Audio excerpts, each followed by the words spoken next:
كان بيخلي مراته تجيب الرجالة لبيته وتسهر معاهم ويشربوا سوا، ويدخل فجأة عليهم وياخد منهم فلوسهم. واللي كشفهم مخالفة عربية. شيماء 35 سنة من مدينة نصر، متجوزة من سيد 38 سنة وعندهم ولدين. الحياة بينهم كانت مستقرة لحد من سنة تقريبا. سيد ما بقاش يشتغل، وبسبب شربه للحشيش خلى مراته تنزل علشان تجيب له فلوس وتشتغل أي شغلانة. فشيماء بتشتغل في البيوت خدامة، لكن الفلوس اللي كانت بتجيلها ما كانتش بتكفي مصاريف البيت والحشيش لجوزها. علشان كده سيد بيفكر في فكرة شيطانية، وبيعرض الفكرة دي على شيماء ويقول لها بدل ما تشتغل خدامة تلبسه الشيك وتنزل الشارع تصطاد رجالة بتوع الليل وآخره. لكن شيماء زعقت له وقالت له ازاي يفكر يمشيها في الحرام. بس سيد قال لها تسمعه للآخر، هي هتنزل بالليل توقع راجل يكون شكله غني ومبسوط وتستدرجه للبيت، ولما يوصلوا ويقعدوا سوا تشربوا كاس، وفجأة هو هيدخل عليهم الشقة وهي هتتفاجئ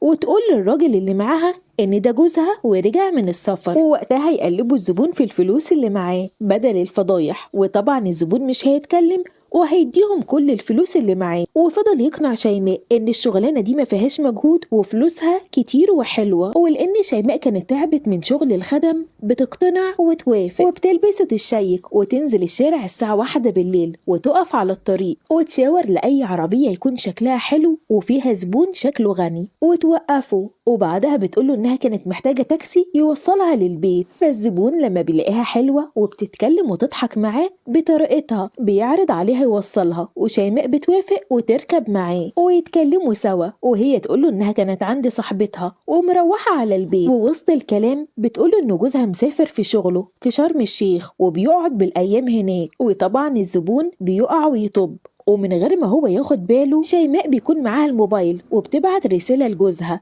إنها في الطريق ومعاها زبون. وأول ما بتوصل عند البيت الزبون بيكون ويقول لها إنه عايز يوصلها لشقتها فوق علشان يطمن عليها. وشيماء بتضحك وبترفض بدلع علشان الزبون يتحايل عليها وما يشكش في حاجة. وقتها الزبون بيلح عليها وهي بتوافق، فبيركن عربيته تحت. وأول لما بيطلعوا فوق شيماء بتدخله الشقة وتقعد هي والزبون في الصالة، وهي بتعزم عليه بكاس ويضحكوا مع بعض ويشربوا. ووسط الهزار والضحك فجأة باب الشقة بيفتح عليهم وجوزها سيد بيدخل وفي ايده شنطة السفر، وبيلاقي مراته جنب راجل غريب. فشيماء بتتخض وتقول جوزي، وجوزها بيرمي شنطة السفر ويدخل ويزعق ويسألها مين اللي معاها. الزبون بيخاف ويتوتر وما بيبقاش عارف يتصرف ازاي، ويطلب من الزوج انه ما يفهموش غلط ويحلف له ان مفيش حاجة حصلت بينه وبين مراته، مجرد كلام وهزار بس.